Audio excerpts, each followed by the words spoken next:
Jeremias 18.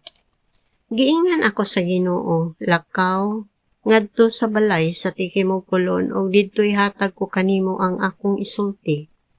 Busa miadto ako og didto nakita ko ang Tighimukulon nga nagtrabaho.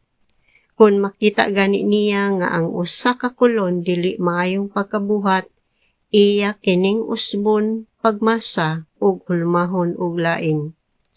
Unya giingnan ako sa Ginoo, dili ba mahimo ko kaninyo, katawhan sa Israel, ang gihimo sa Tighimukulon? Kamo ania sa akong kamot sama sa minasang yuta diha sa kamot sa Tighimukulon. Ako ang Ginoo maoy nag-ingon niini. Kun muingon ako nga akong ibton, gub-on o laglagon ang usa ka nasod o gingharian, ug unya ang maong nasod maghinulsol sa ilang pagkadautan, dili ko ipadayon ang gihunahuna kong buhaton.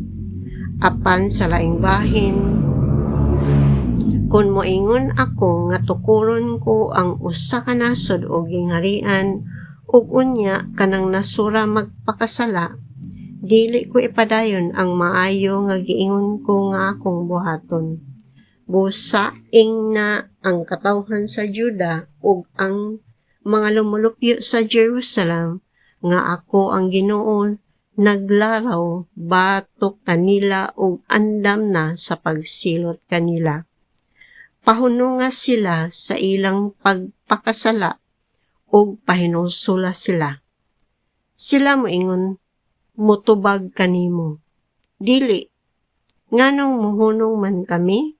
Walay makabugong kanamo sa pagbuhat ug dautan sumala sa among gusto.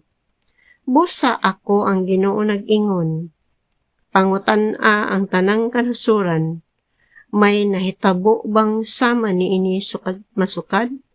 Ngilad kaayo ang gibuhat sa Israel, kawad-an bagyelo ang tumoy sa kabukiran sa Lebanon?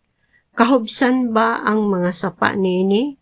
Apan ang akong katawhan na hikalimot kanako.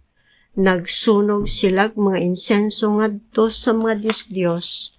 Nahisakamod sila, ug wala na sila mosubay sa naandan nga dalan. Lain ang agyanan ang ilang gisubay.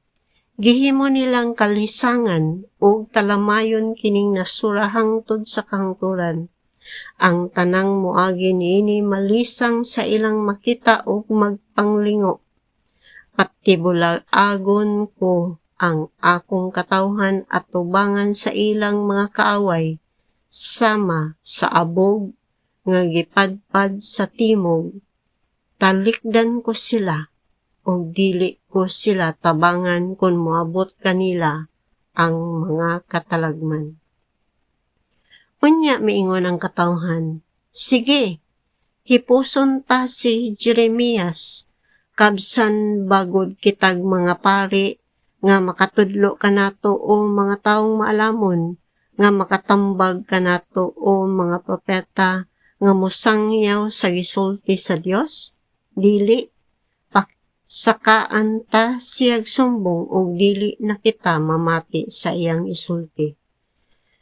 Busa nagampo ako, o Ginoo, pamatiain taon kining isulti ko kanimo ingon man ang gipanulti sa akong mga kaaway batok kanako.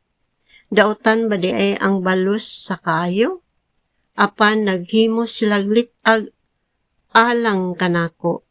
Hinumdumi nga midangop ako kanimo aron paghangyo kanimo nga hunungon mo, unta ang imong kasuko kanila. Apan karon o Ginoo pamatya ang ilang mga anak pinaagi sa gutom ug sa gubat. Mawad-an untag bana ug mga anak ang mga asawa. Mga matay unta sa sakit ang mga lalaking hamtong ug mga matay unta sa gubat ang mga batan-on. Ipaguba sa mga taong dautan ang ilang kabalayan sa kalit lamang, o pasinggita sila sa kalisang.